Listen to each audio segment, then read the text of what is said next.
To auto turn on or off power saving mode based on your usage pattern in Samsung Galaxy S23 Ultra, first, you have to enable adaptive power saving feature. To do so, swipe down the top of the screen and then tap setting icon. Scroll down the screen to find battery and device care. Tap battery and device care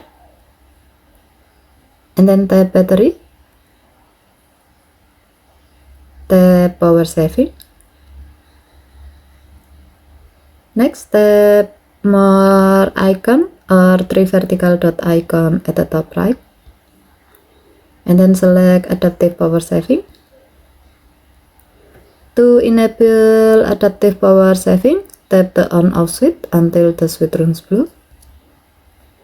When the switch turns blue, it means that the adaptive power saving feature is on and your phone will turn power saving on and off automatically based on your usage pattern.